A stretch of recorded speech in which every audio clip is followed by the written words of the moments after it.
La represión de la protesta feminista en Cancún, perpetrada el pasado 9 de noviembre, es uno de los episodios penosos que en el último año han dejado ver que en diferentes zonas del país existe una intolerancia tremenda respecto al movimiento feminista. El caso es agravado, el caso se agrava por el registro de 2 reporteros heridos con arma de fuego y otros 4 golpeados mientras realizaban la cobertura. De manera que el episodio acumula una serie de violaciones a derechos humanos, incluido el de la libertad de expresión.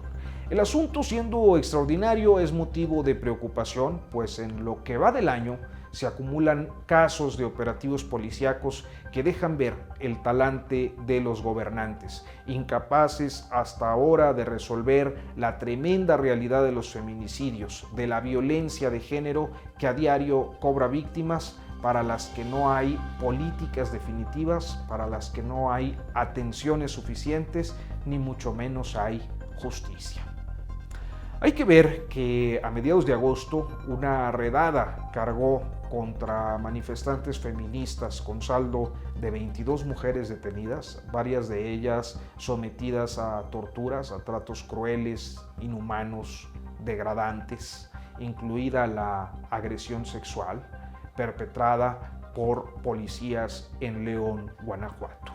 Unos días después ocurrió algo similar en el Estado de México. Hubo 2 episodios particularmente en Atizapán y uno especialmente violento en Ecatepec, cuando un contingente de mujeres protestaba en el inmueble de la Comisión de Derechos Humanos el 11 de septiembre y fue desalojado. El 28 de septiembre hubo agresiones en Veracruz y en Ciudad de México cuando colectivas feministas marchaban por la despenalización del aborto. Y con toda seguridad podríamos añadir otros episodios que escapan en este momento a mi memoria, pero en general estos casos nos dan una idea de una situación continua y generalizada en 2 aspectos. El primero es que no hay solución a los reclamos, particularmente aquellos que tienen que ver con la violencia feminicida y también con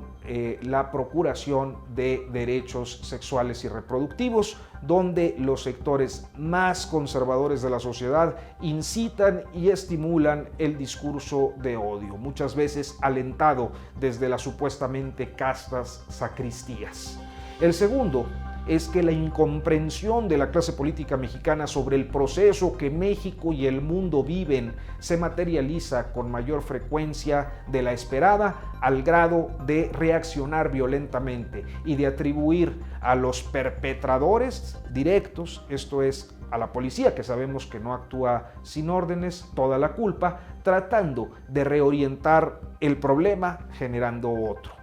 Porque lo más difícil para un gobierno es resolver la impunidad, es implementar medidas de prevención eficaces. Lo más fácil, perpetrar sus redadas configurando un discurso de desprecio por quienes protestan, exacerbando la protección a la propiedad privada y los daños patrimoniales que en las protestas se pueden provocar, y está visto muchas veces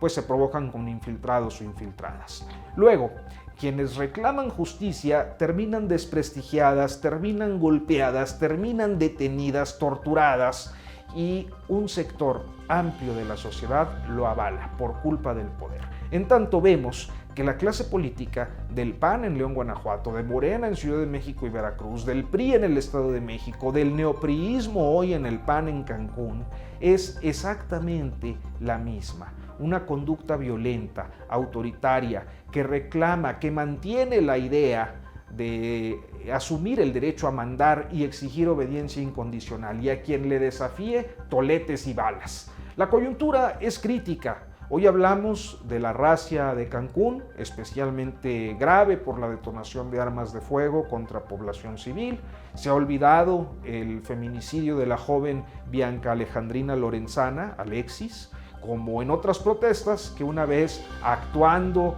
el poder deja en el olvido el reclamo de justicia y a las víctimas. No está de más decir que el presidente López Obrador ha tenido expresiones desafortunadas en el tema y que la ausencia de una política nacional eficaz está también contribuyendo a poner las condiciones para que la situación poco a poco desborde más. Peor aún, la ha metido al esquema de polarización.